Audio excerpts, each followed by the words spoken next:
உள்ளுரை மேடை பேச்சு. இயற்கை இன்பம், காவிய இன்பம், கற்பனை இன்பம், அறிவும் திரிவும், மொழியும் நெறியும், இருமையில் ஒருமை, பாரதியார் பாட்டு இன்பம்.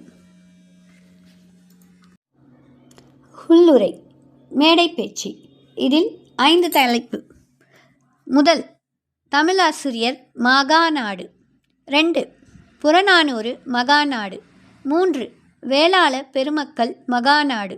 4, தமிழ் திருநாள். 5, தமிழ் இசை விழா. தமிழாசிரியர் மகாநாடு. தலைமை உரை. கல்வித்துறை அமைச்சர் அவர்களே, ஆசிரியத் தோழர்களே, கற்றாரை காண்பதும் நன்று, கற்றார் சொற்கேட்பதும் நன்று, கற்றோரோடு இணங்கி இருப்பதும் நன்று என்பர் நற்றமிழ் வல்லார். அந்நலத்தை இம்மாகாண தமிழாசிரியர் மாநாட்டில் எனக்கு சிறப்பாக தந்த அன்பர்களை மனமாற போற்றுகிறேன். இம்மாநாட்டிலே தமிழ்த்தாயின் மணிக்கொடி ஏறக் கண்டேன், மனம் கலிந்தேன். வில்லும் கயலும் வேங்கையும் தாங்கிய மணிக்கொடி முத்தமிழ் வளர்த்த மூவேந்தரையும் நம் மனக்கண்ணெதிரே காட்டி நிற்கின்றது. அன்பர்களே, இன்று நாம் அனைவரும் அரசியல் வானத்தையே நோக்கி நிற்கின்றோம். சென்ற ஆண்டிலே விடிவெள்ளி தோன்றிற்று, இன்று கிழக்கு வெளுத்துவிட்டது. இதற்கு இதுவரை மேற்கு நோக்கிய முகங்களையெல்லாம் இன்று கிழக்கு நோக்கி நிற்கின்றன. இன்னும் 15 திங்களில் நாம் இருக்கும் நாட்டை நாமே ஆளப்போகின்றோம். இந்திய நாடு இந்தியர்களுக்கு சொந்தமாக போகின்றது. அந்த முறையில் தமிழ்நாடு தமிழருக்கே ஆகும் என்பதில் தடையும் உண்டோ? தமிழ்நாடு தன்னரசு பெறும் என்று எண்ணும் பொழுது தமிழர் உள்ளம் தலைக்கின்றது, தொண்டர் உள்ளம் துள்ளுகின்றது. தமிழ்த்தாய் முன்னாளில் எய்தியிருந்த ஏற்றமும் தோற்றமும் அலையலையாக மனதிலே எழுகின்றது. சேர சோழ பாண்டியர் என்னும் 3 குல தமிழ் மன்னர் நித்தம் தமிழ் வளர்த்த நீர்மை நம் நினைவிற்கு வருகின்றது.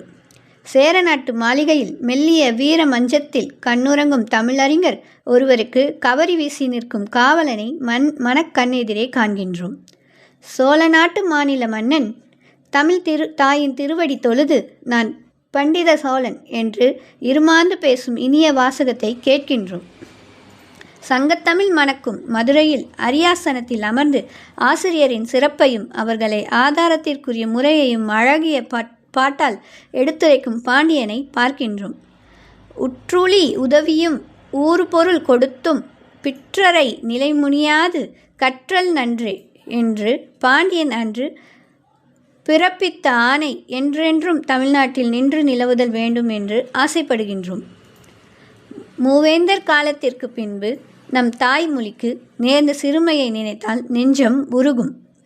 வேற்றரசர் ஆட்சி இந்நாட்டில் வேரூன்றி இருந்து அவர் மொழியாகிய ஆங்கிலம் ஆதிக்கம் பெற்றது. எல்லா பாடங்களும் ஆங்கில மொழியிலே பயிற்றப்பட்டன.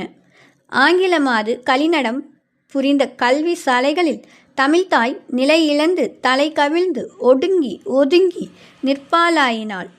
தமிழ் ஆசிரியர்களின் உள்ளம் இடிந்தது, ஊக்கம் மடிந்தது. புகைப்படிந்த ஓவியம் போல் புலவர் மணிகள் பொலிவிழந்தார்கள். தமிழ் மாணவர்களும் தமிழை எள்ளி நகையாடத் தொடங்கினர். அல்லும் பகலும் ஆங்கிலத்தை கற்று ஆங்கிலேயருடைய நடையுடைகளில் மோகமுற்று தாய்மொழியை பழித்தும் இழித்தும் பேசுவாராயினர். இவ்வாறு கட்டிழந்து பதங்குலைந்து கிடந்த தமிழ்நாட்டில் தமிழ்கலை விளக்கம் அவிழ்த்து போகாமல் பாதுகாத்தவர் தமிழ் ஆசிரியர்களே ஆவர். மெய் வருத்தம் பாராது, பசி நோக்காது, அருமையும் கருதாது, அவமதிப்பும் கொள்ளாது அன்று தமிழ்த்தாயின் பொன்னடி போற்றி நின்ற தமிழ் ஆசிரியரை இன்று மறக்கலாகுமோ? ஆங்கில ஆட்சி காலத்தில் ஏற்பட்ட கல்வி முறை இந்நாட்டு முன்னேற்றத்திற்கு ஏற்றதன்று. அதனை மாற்றியே தீர வேண்டும் என்று இப்பொழுது நல்லறிஞர் எல்லோரும் ஒன்றுபட்டு கூறுகின்றார்கள். இனி வருகின்ற தமிழ் அரசியல் கலைகள் எல்லாம் தமிழ் மொழியின் வாயிலாகவே பயிற்றப்படும் என்பது திண்ணம். அந்த முயற்சியில் கல்வி அமைச்சர் ஈடுபட்டிருக்கின்றார். இப்பொழுது அவர் வகுத்துள்ள திட்டம் உயர்தர பள்ளிகளுக்கே யாயினும் அதனோடு நின்றுவிடப் போவதில்லை. கல்லூரியிலும் கலைகளையெல்லாம் தாய்மொழியின் மூலமாகவே கற்பித்தல் வேண்டும் என்னும் ஆணையை அவர் ஒல்லையிற் பிறப்பிப்பார் என்று நம்புகின்றோம். அதற்குரிய கலை சொற்களை ஆக்கும் பணியில் இப்பொழுதே தமிழறிஞர் தலைப்படல் வேண்டும். கலை சொல்லாக்கம் வேகமாக செய்யக்கூடிய வேலை அன்று. பல்லாராயிரனும் பதைப்பற ஆராய்ந்து தமிழின் நீர்மைக்கு ஏற்றவாறு கலை சொற்கள் காணுதலே தமிழ் மொழிக்கு ஆக்கம் தருவதாகும். இனி வருங்காலத்தில் தமிழ் ஆசிரியர்கள் செய்தற்குரிய சிறந்த வேலைகள் பல இருக்கின்றன. குடியரசாட்சியில் பேச்சுக்கும் எழுத்துக்கும் பெரும் சிறப்புண்டு. தமிழ் மேடையில் நிகழும் பேச்சுக்களை சுருக்கெழுத்திலே எடுக்கும் கலையை தமிழாசிரியர்கள் கற்றுக்கொள்ள வேண்டும். இன்று பத்திரிகை உலகம் பெரும்பாலும் தமிழ் பேச்சுக்களை மதிப்பதில்லை, பிரசுரம் செய்வதில்லை. திருவள்ளுவர் முதலிய புலவரின் நினைவு நாட்கள் பெரும் விழாவாக கொண்டாடப்படுகின்றன. அவ்விழாக்களிலே பெரும் புலவர்கள் பேசுகின்றார்கள். பல்லாயிரக்கணக்கான மக்கள் வந்து கேட்கின்றார்கள், கிளர்ச்சி பெறுகிறார்கள், பயனடைகிறார்கள். ஆனால் அந்நிகழ்ச்சிகளை பற்றி தமிழ்நாட்டு ஆங்கில பத்திரிகைகளில் விவரமாக ஒன்றும் காண முடியாது. தமிழ் பத்திரிகைகளிலும் சிலவற்றை தவிர மற்றவை ஏனோ தானோ என்றுதான் அந்நிகழ்ச்சிகளை வெளியிட்டிருக்கும். இந்த நிலையை மாற்றவே வேண்டும். அதனை மாற்றும் ஆற்றல் தமிழ் அறிஞரிடம் இருக்கின்றது.